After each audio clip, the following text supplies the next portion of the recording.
desvalorizar quando os juros voltarem ao normal. E este também é o motivo de haver enorme potencial de desvalorização dos ativos com a normalização de juros. Além da captura administrativa, esse tabelamento imoral de preço foi a principal causa do aumento das desigualdades sociais no mundo nas últimas décadas. Primeiro, multiplicando em ordens de grandeza a avaliação dos ativos dos, entre aspas, ricos, às vezes apenas sua residência, que em muitos centros urbanos multiplicou centenas de vezes de valor nominal em gerações. E segundo, desestimulando a poupança, facilitando endividamento subsidiado com hipotecas, como bem prescrito no filme The Big Short. Por isso, os bilionários multiplicaram suas fortunas, enquanto os micro e pequenos empresários foram obliterados no caos social decorrente do vírus chinês, no que se denominou recuperação em K, Wall Street para cima, Main Street para baixo, privilegiados cantilionários para cima e empreendedor honesto das classes média ou baixa destruído. Além da destruição de valor derivada da normalização dos juros, outros dois fatores vão corroborar a perda de valor dos ativos convencionais, imóveis, ações e títulos. Primeiro, a reação agressiva dos governos, sistematicamente deficitários, em face das quedas na arrecadação, erosão tributária, elevação dos níveis de regulação e tributação. E segundo, as mudanças tecnológicas, que tornam grande parte, se não a maioria, dos imóveis, ações e moedas obsoletos. Teletrabalho e comércio virtual reduzem a demanda por imóveis comerciais, como grande exemplo dessa tendência. Assim, quem conta com investimentos em imóveis, ações ou títulos pode ter seu futuro comprometido, como aqueles que contavam com aluguel de linhas telefônicas, placas de táxi ou dividendos da Kodak. Quem conta com previdências privadas ou públicas não está em melhor situação. As previdências por capitalização são inviáveis em regime de juro real negativo. Investimentos perdem sistematicamente valor, inclusive com taxas de administração. E as previdências por sistemas de caixa, repartição, são matematicamente inviáveis com taxas de fecundidade e taxas de emprego e contribuição insuficientes e decrescentes. A fecundidade no Brasil cai desde 1950, já está abaixo de 1,7 e seria necessário estar acima de 2,2 para manter a população estável. A população brasileira já envelhece exponencialmente desde 2018 e com o fim do dividendo demográfico tende a cair após 2030-2040, até que as motivações para ter famílias numerosas voltem a existir. A infância mental é denotada pelas decisões e reações emocionais em vez de racionais, pela efeminação da sociedade e pela incapacidade de assumir responsabilidades básicas, atribuindo a outras pessoas ou instituições a obrigação de resolver seus problemas pessoais e a culpa pelas suas derrotas, como se observa nos eternos adolescentes que acreditam que o Estado tem dever de dar educação e saúde gratuitas, ou aqueles que, sem trabalhar, estudam para concurso ou fazem a terceira ou quarta graduação aos 30 anos, como Charlinho do Hermes e Renato, educacionistas, ou aqueles fracassados que culpam sombras pela sua derrota, terceirização moral, seja a sua cor, os judeus, o capitalismo opressor ou os seus pais. Quando alguém entende que ninguém te deve nada, torna-se adulto mentalmente. Se optar por tomar a Matrix Red Pill e ser livre, vai passar a ser responsável, vai ter que estudar, entender e assumir as consequências de seus atos. Liberdade absoluta é responsabilidade absoluta. Ser livre não é sinônimo de fazer o que tiver vontade. Quanto mais autodisciplina e autocontrole, quanto mais entendimento, mais liberdade, mais poder e mais responsabilidade. Então, se está pronto para deixar a infância política, mental e financeira, pode continuar a ver este vídeo. Já está mais que consolidado que a instrução formal hoje é oposta à educação real, como já demonstraram Taleb e Robert Kiyosaki no livro Fake Money, Fake Teachers and Fake Assets. Ativos, moedas e professores de mentira. Bill Gates e Zuckerberg largaram os estudos para empreender. Amancio Ortega e Steve Jobs nunca foram alunos de qualquer faculdade. E Thomas Edison largou a escola no segundo mês. Isso sem contar os exemplos de sucesso sem formação universitária no país, desde Luiz Inácio e Alcolumbre até os bilionários Joesley e Wesley Batista, que sequer terminaram o colegial. Testes oficiais como Enem e ENAD indicam que a maioria dos universitários no país é de analfabetos em algum grau. No passado, o consenso era o pensamento mítico e mágico e abordagens concretas e objetivas eram minoritárias. Alquimia era dominante e química estudo marginal. Astrologia foi dominante por séculos e astronomia era marginal. Hoje, com a academia profundamente infiltrada e subvertida, disciplinas inteiras continuam dominadas por pseudociência, misticismo e ideologia pura, como a nutrição baseada em Ansel Keys, a economia baseada em marxistas e keynesianos, ou direito baseado em direito positivo, refutado desde seu início, ou em ativismos ainda mais baixos, intelectual e moralmente. Políticos têm interesse que as crianças do povo sejam educadas para serem independentes, ricas e inteligentes, ou dependentes, pobres e imbecilizadas. Quando alguém compreende a resposta desta pergunta, entende que o governo, socialismo, comunismo não é incompetente. Ao contrário, o governo é altamente eficiente em aumentar o poder do Estado e a riqueza dos governantes, incluindo aí todo o estamento burocrático, os eleitos, o deep state, os aspones concursados e especialmente os amigos do rei ou consórcio, como prefere Olavo de Carvalho em os Estados Unidos e a nova ordem mundial, ao se referir aos maiores beneficiários da captura administrativa, degeneração derivada do aumento do Estado, além de suas funções próprias de jurisdição e defesa. Olavo de Carvalho atingiu seu nível de popularidade e influência exatamente por despertar na população o entendimento de que 1. O coletivismo é a expressão do mal absoluto, em termos de direitos naturais ou até espirituais, trazendo ao público fontes como Erich Vogelin, Lyle Rossiter, mentalidade esquerdista, Lobachevsky, ponerologia política e Solzhenitsyn, arquipélago Gulag.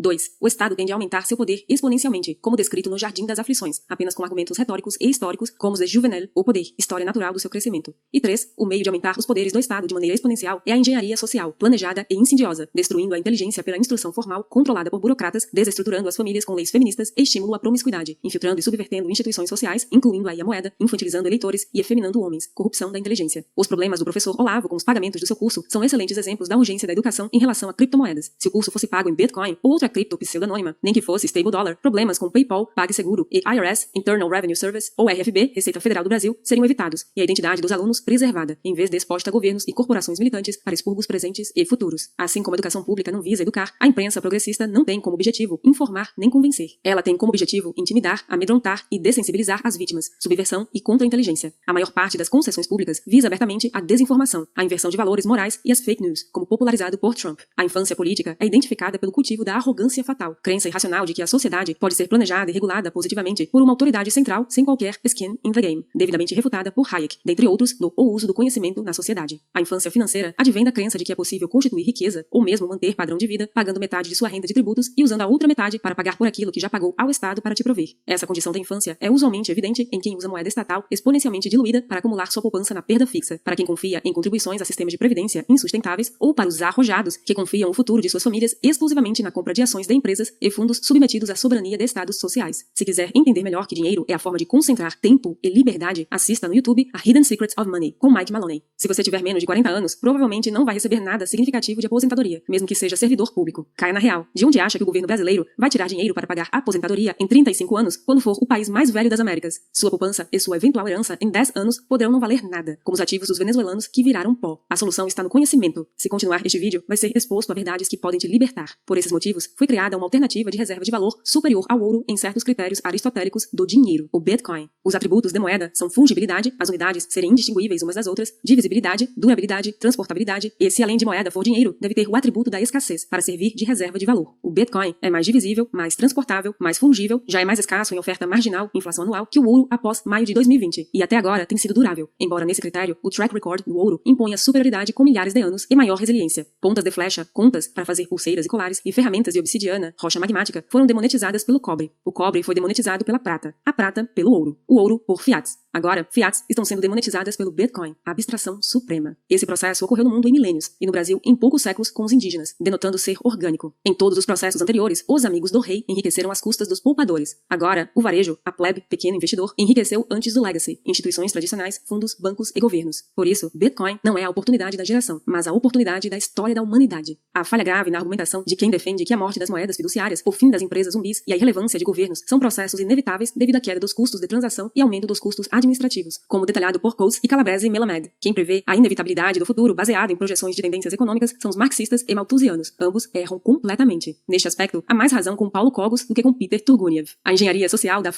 deixa claro como populações podem aceitar a destruição de grande parte da economia privada e a revogação de liberdades com base em mera propaganda estatal ou atos abertamente ilegais. Há pessoas muito inteligentes que não entendem a urgência e utilidade do Bitcoin, simplesmente por viver em bolhas de crença na legalidade e legitimidade estatal. Se você acredita que o governo te deu educação, saúde e segurança e que a moeda emitida por ele te protege de perdas, não haveria por que migrar para as nuvens. Classe média do primeiro mundo, aspones, marajás, empresários amigos do rei e os mais corrompidos moralmente vão ser os últimos a aceitar. Por isso que se diz que o Bitcoin é um buraco negro que atrai primeiro aqueles elementos de maior massa e densidade intelectual e moral. Procedimentos de confinamento de gente inocente e saudável, sem qualquer fundamento empírico ou lógico que destrói empresas, empregos e poupança, ou a obrigatoriedade de uso de pano ineptas e insalubres, mesmo após resultados superiores em instituições, economia e imunidade de manada, em países que não adotaram como Suécia e Uruguai, demonstram como a humanidade pode perder liberdades e riqueza rapidamente e sem motivo real, vez que a mortalidade da doença é de menos de 2% em septuagenários e de menos de 1 para cada 1.200 insaudáveis, sem tratamentos específicos. Trata-se de arrogância fatal prever o resultado de futuras interações de mercado entre bilhões de agentes. Como experiências de ditaduras totalitárias na China, Cuba e Coreia do Norte provam, governos podem sim interferir em custos de transação e novas tecnologias podem reduzir brutalmente os custos administrativos e de controle social. Várias tecnologias superiores em diversos aspectos já foram rejeitadas no teste real de eficiência no mercado ou por interferência regulatória. Essa argumentação indica que a Web 1.0, sites estáticos e não interativos, foi capaz de tornar serviços postais obsoletos com os e-mails, locadoras de DVDs e venda de CDs igualmente eliminados por serviços de download. A Web 2.0, sites interativos e apps, destruiu grande parte dos mercados de transportes e táxis, Uber e similares, telefonia, Skype, WhatsApp, comércio presencial, com entregas como Rappi, Uber Eats e iFood, e até de imóveis comerciais, com telemedicina, teletrabalho e escritórios virtuais. E a Web 3.0, inteligente e descentralizada, iria igualmente inviabilizar a capacidade de governos de proibir ou interromper a oferta de serviços e produtos pela internet, vez que o Uber pode ser fechado parado ou interrompido em uma jurisdição, mas não o Bitcoin e o Arcade City. Com a substituição de smartphones por wearables, dispositivos vestíveis, é possível que o governo veja e ouça mais do que as pessoas veem e ouvem em seu meio, com câmeras nos óculos de realidade aumentada ou virtual, ARVR. Com a popularização do uso da internet, Big Data e Machine Learning, grandes empresas têm poder de interferir na opinião pública e eleições, como no escândalo da Cambridge Analytica e nos diversos escândalos que comprovaram que Facebook, Google e outras empresas têm compromissos íntimos com grupos de extrema esquerda. Com o fim das moedas alodiais, novos níveis de totalitarismo e controle são iminentes, inclusive permitindo juros ainda mais negativos e mais gasto estatal. Se o mundo futuro será um paraíso regulatório e fiscal comparado com o presente, ou se será um inferno totalitário, depende das ações que tomarmos hoje, inclusive por meio da divulgação do Bitcoin e do desinvestimento do Legacy. Essa foi a maior motivação para escrever esta obra. Pouco ou nada importam as boas intenções de qualquer governante. Como se diz no ditado popular, de boas intenções, o inferno está cheio. Como já foi comprovado por Hayek em O Caminho da Servidão, uma vez adotado o estado social, o caminho para o colapso é inevitável. Para terminar o prólogo, é necessária a demonstração, corolário, do quão frágil e improvável qualquer melhora pelo voto em uma breve digressão sobre o governo que seria oposição a tudo que estava posto até então. Bolsonaro foi eleito com as principais promessas de combater o desarmamento e o comunismo, desaparelhar a administração e reduzir o Estado. Após eleito, foi usualmente referido como bonobo, broxa e maior traidor e covarde dos 500 anos por diversas personalidades que apoiaram e financiaram sua eleição, por não ter desnazificado a administração, permitindo a explosão da corrupção, desmoralização, emissão de moeda e dívida e até mesmo a queda de produção e consumo de energia anos seguidos, com fuga de cérebros sem precedente. Duas frases que se provaram verdade foram: vamos tomar o poder, que é diferente de ganhar a eleição, e o poder judiciário não vale nada, o que vale são as relações entre as pessoas. Do ex-presidente réu criminal, descondenado, que restou impune sem passar um dia sequer em cadeia real. Bolsonaro prometia privatizar e reduzir gastos públicos e tributos, flertando com imposto único, fechamento do STF, cortes e bolsas vagabundagem e armamento de fuzil para fazendeiros. O resultado, após a maior parte do mandato, foi 1. Ampliou o desarmamento, reduzindo o número e natureza das armas que um cidadão comum pode ter no SINARME, Sistema de Registro de Armas de Cidadãos Comuns, indicando para o Ministério da Justiça sucessivos agentes, admiradores e ativistas da extrema esquerda, que por sua vez aparelharam o Ministério da Justiça com desarmamentistas convictos.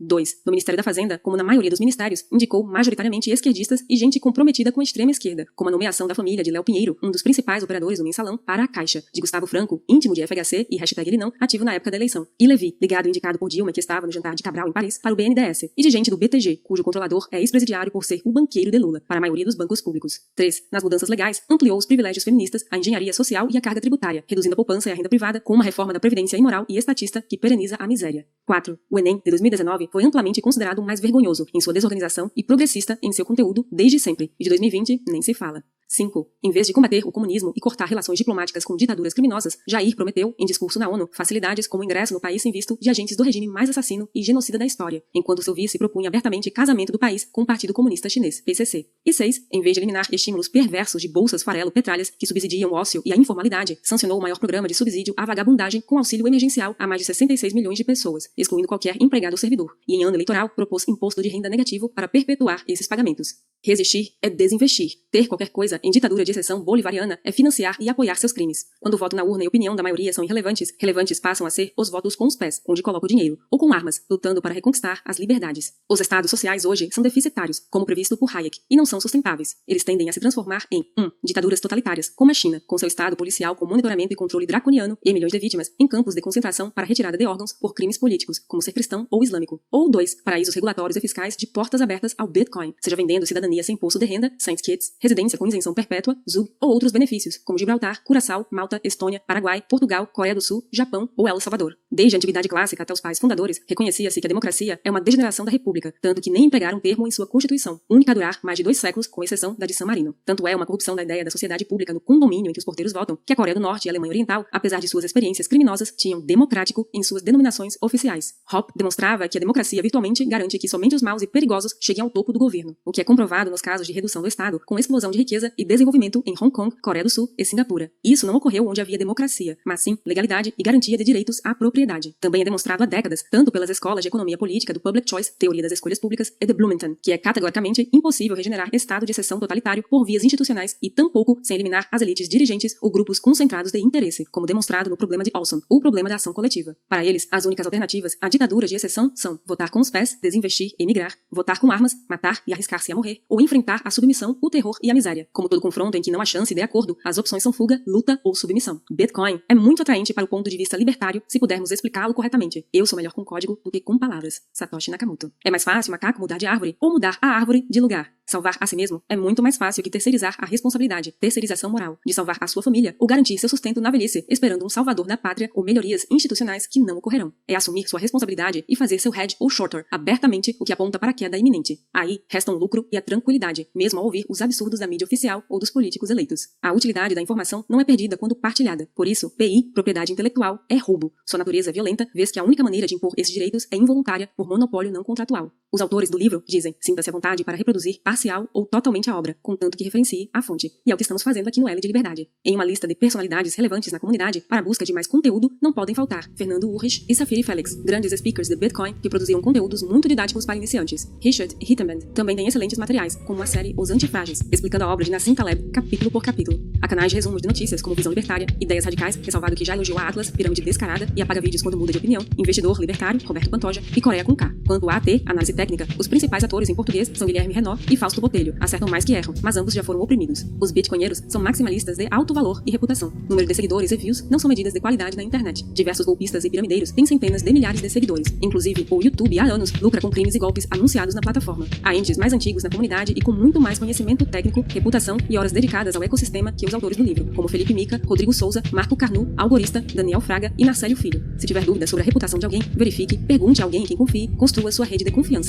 Uma das máximas da comunidade é Don't trust, verify. Não confie, verifique. Everyone is a scammer and willpower is your only defense. Outras fontes em português recomendadas para quem passou do básico são O Café com Satoshi, relatório quinzenal da Paradigma Capital, o relatório da Nox, 21 milhões podcast, João Grilo, Foxbit Research, relatório da Foxbit, Explica Bitcoin e o portal Livecoins. Em inglês, os principais canais no YouTube são Kaiser Report, Coin Telegraph, Crypto Tips, BTC Sessions e Bitcoin Fixes This, do Jimmy Song. Para um nível mais avançado, além das comunidades nas redes sociais, os podcasts de Stephen Livera, Laura Shen, Bitcoin Unchained e o Peter McCormack, What Bitcoin Did Podcast, Anthony Pompliano, The Pomp Podcast, Guy Swen, Bitcoin Audible, Safety Amos, The Bitcoin Standard Podcast, que tem crescido mais que os canais de YouTube e BitChute. Uma etapa importante na educação em criptomoedas é cursar MOOCs, cursos virtuais normalmente gratuitos, como da Universidade de Nicósia ou curso sobre economia austríaca e Bitcoin da The Bitcoin Standard Academy, The SafeDin. Este vídeo foi uma colaboração entre Baby Yoda e Leandro Brito. Nós fizemos a leitura do prólogo do livro Bitcoin Red Pill, escrito por Renato Amoedo e Alan Schramm. Inscreva-se no nosso canal, curta e compartilhe este vídeo para nos